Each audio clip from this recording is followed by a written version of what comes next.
ہر چیز کو اپنی بناؤ، اور ہر چیز کو اگر اپنی بنانا چاہتے ہو تو جس طرح بغداد کی اس عورت نے بادشاہ کے اوپر ہاتھ رکھ کر پوری سلطنت کو اپنا بنا لیا تھا، ویسے ہی بادشاہ زمین و آسمان رب العالمین کے سامنے سر جھکا کر مسجدوں میں سجدہ کر کے نماز پڑھ کے اس کو اپنا بنانا ہے۔ غور سے سنو،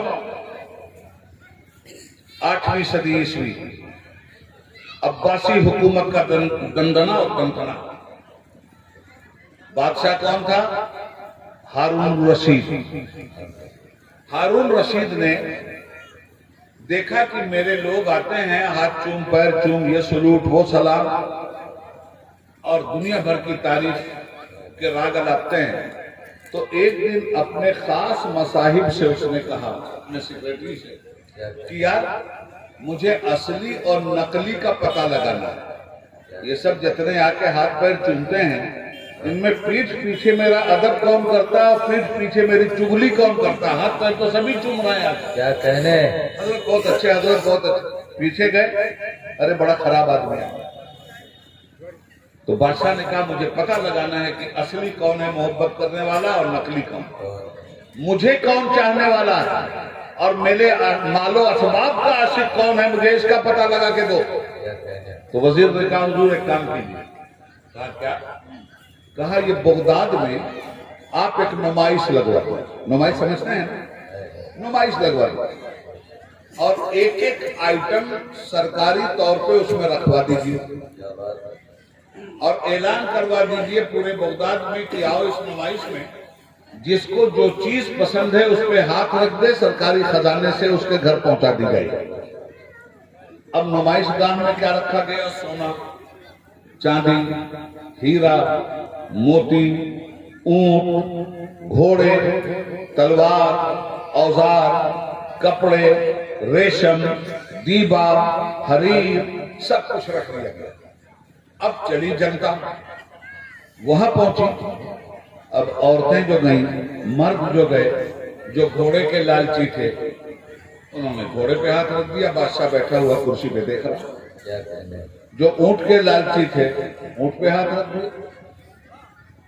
جس کو جو چیز پسند تھی اس نے اس پہ ہاتھ رکھ دیا، اور اعلان ہو گیا کہ شاہی خزانے سے یہ آپ کے گھر پہنچ جائے گی۔ اسی میں عورتیں پہنچی، دیکھا کہ کچھ عورتیں کپڑے پہ ہاتھ رکھ کے کھڑی ہیں، کچھ عورتیں سونے پہ ہاتھ رکھ کے کھڑی ہیں، کچھ ہیرے پہ ہاتھ رکھ کے کھڑی ہیں، کچھ موتی پہ۔ ایک ذہین عورت اور پہنچ گئی، جو ہی کپڑوں کو زرق برق دیکھا تو اس نے کہا عورت کا تو بنیادی حق ہے۔ پہنچی اس پہ ہاتھ رکھنے کے لیے، فوراً دل کی بتی جلی اور دماغ میں ایک کرنٹ پیدا ہوا، اور اس کے دماغ نے کہا کہ ابھی کپڑے پہ ہاتھ رکھنے کی جلدی مت کرنا، جو جس چیز پہ ہاتھ رکھے گا وہی اس کی ہوگی۔ وہ دیکھ سامنے سونا بھی ہے، تو کیا سونے سے تجھے پیار نہیں ہے؟ آگے بڑھ گئی، کپڑا چھوڑ کے کہ نہیں سونے پہ ہاتھ رکھوں۔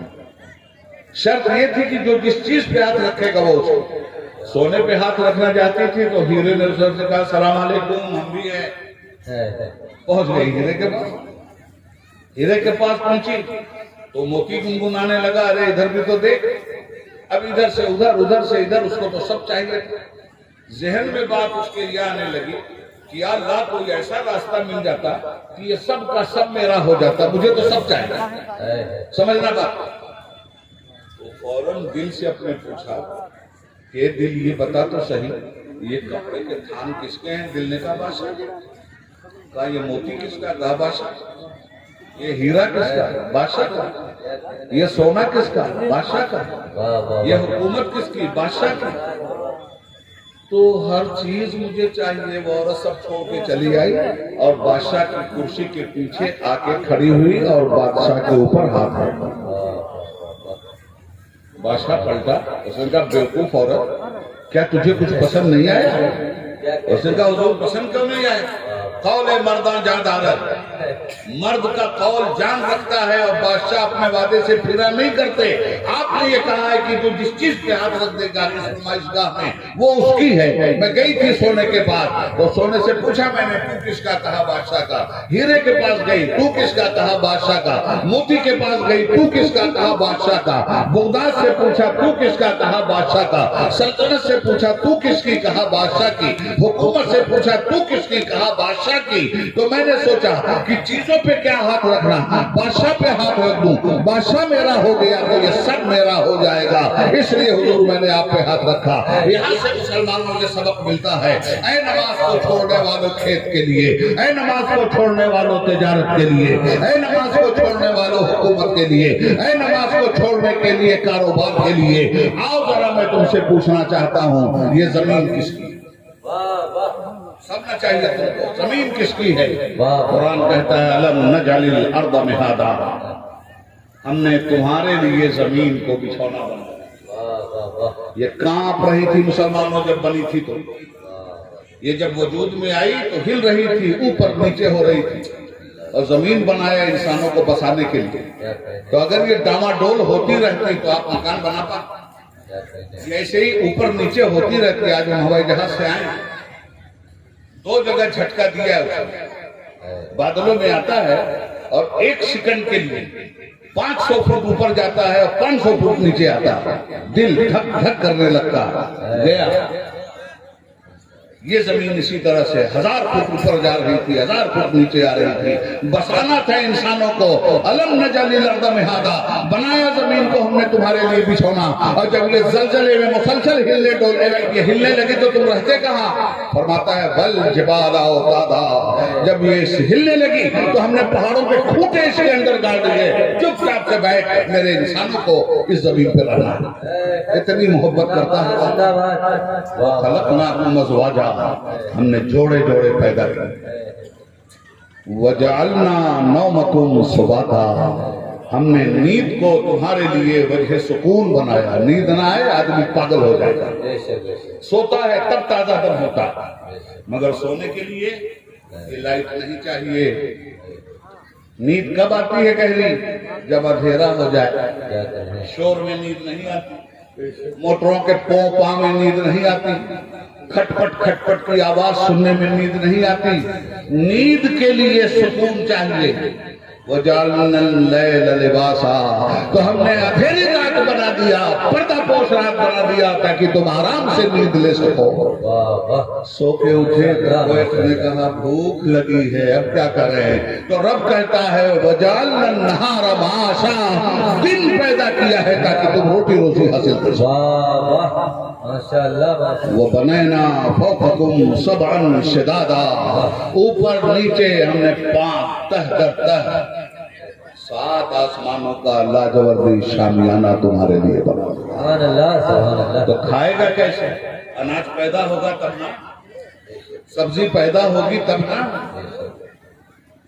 کھیت میں بیج ڈالا اور اناج ہی نہیں پیدا ہوا، کھاؤ گے؟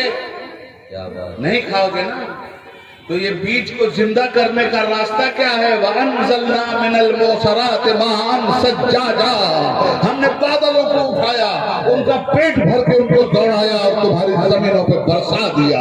وہ کیا ہوا برسا دیا تو؟